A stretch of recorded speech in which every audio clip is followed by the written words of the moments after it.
अपने बच्चों को ये लोग पढ़ाएंगे इंग्लिश स्कूलों में, और दूसरे के बच्चे के लिए अगर वो सुविधा सरकार देना चाहती है तो कहते नहीं उर्दू पढ़ाओ इसको, यानी उसको मौलवी बनाना चाहते हैं, कठपुल्ला पर जोड़ते इसको ले जाना चाहते हैं। ये नहीं चल सकता।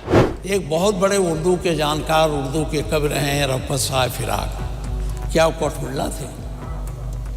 क्या मुंशी प्रेमचंद जो आपके नॉर्मल स्कूल में अध्यापक थे गोरखपुर के, उसमें बैठ के उर्दू में उपन्यास लिखे तो कठपुल्ला थे? देखिए, साउथ के एक लोकसभा सांसद हैं, वो संसद भवन में खड़ा होकर ये कहते हैं कि भैया हमारे पैसों से जो हम टैक्स देते हैं उनसे हमारी स्पीचेज को हिंदी और संस्कृत में कन्वर्ट करके आप लोगों को क्यों दिखाते हैं, क्योंकि इससे तो हिंदी और संस्कृत का प्रचार होता है और हमारे पैसे बर्बाद होते हैं। तो हमारे ही देश के उत्तर पूर्वी भारत के तमाम पार्टियों के लीडरों को इस बात से तकलीफ होती है कि भैया हिंदी और संस्कृत ये जो भाषा है ये हमारे भारत की भाषा से अलग थोड़ी है, और हिंदी को तो हमारे देश में राजभाषा का दर्जा दिया जाता है। और वही नेता जब बात उर्दू की आती है तो उसे कठमुल्ला बता देता है, क्योंकि योगी आदित्यनाथ ने जिस तरह से उर्दू और कठमुल्ला शब्द को जोड़ा, इस पे एक सवाल ये उठता है कि मुंशी प्रेमचंद जिन्होंने बहुत सारे उपन्यास उर्दू में लिखे थे, क्या मुंशी प्रेमचंद भी कठमुल्ला थे? क्योंकि वो भी वहीं से आते हैं जहां से योगी आदित्यनाथ आते हैं, गोरखपुर से। गोरखपुर में योगी आदित्यनाथ का बहुत दिनों तक कार्यकाल रहा है और मुंशी प्रेमचंद भी वहीं से पैदा हुए, वहीं से उन्होंने उर्दू को बढ़ाया, हिंदी को बढ़ाया और बहुत सारे भाषाओं का प्रचार किया, उसमें उन्होंने उपन्यास लिखा। तो क्या ये उर्दू और कठमुल्ला शब्द, जो ये दो शब्द हैं, ये दोनों का आपस में कोई मेल है?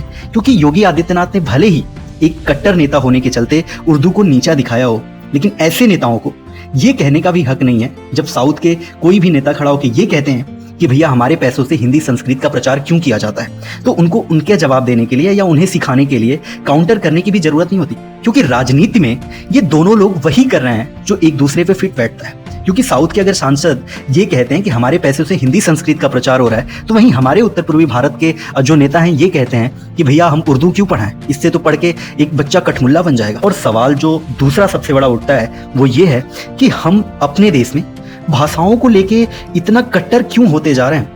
क्योंकि हमारे देश में हमें ये सिखाया गया था कि हमारे देश में जो भाषाएं हैं वो हर अगले 10 कदम पे बदल जाती हैं। 10 कदम का मतलब ये कि आप अपने गांव से 10 किलोमीटर दूर जाएंगे तो आपकी भाषा चेंज हो जाएगी। आप अगर यूपी से आते हैं, हालांकि ये बयान यूपी के मुख्यमंत्री आदित्यनाथ का ही था, उर्दू को कठमुल्ला बोलने वाला, तो मैं आपसे पूछना चाहता हूँ, अगर आप यूपी से हैं तो, अगर आप गाजीपुर के हैं तो आपने देखा होगा कि वहाँ की लैंग्वेज कुछ और है। आप वहाँ से 50 किलोमीटर दूर आजमगढ़ पहुँचते हैं तो वहाँ की लैंग्वेज और चेंज हो जाती है। जब वहाँ से आप जौनपुर की तरफ बढ़ते हैं तो वहाँ की लैंग्वेज चेंज हो जाती है। जब वहाँ से आप अयोध्या, यानी जो राम की नगरी है, जहां पे अवधि को बढ़ावा देने की बात भी योगी आदित्यनाथ कह रहे हैं, वहां की लैंग्वेज भी चेंज हो जाती है। तो हमारे यहाँ तो ये दिखाया जाता है कि हर 50 किलोमीटर पे आपकी भाषाएं चेंज होती रहती हैं। तो क्या इस देश में जिन्होंने भी उर्दू बोली है, तमाम बड़े बड़े ऐसे नाम हैं जिन्होंने उर्दू का प्रचार किया, उर्दू में बहुत सारी ऐसी चीजें लिखी जो हमारे देश के लिए बहुत सक्सेसफुल साबित हुआ, हमारे देश की कामयाबी में उसका अहम भूमिका रहा है। और उस उर्दू को कठमुल्ला शब्द से जोड़ना कितना बढ़िया हो सकता है? क्योंकि इस पे सवाल तो खड़ा होता है।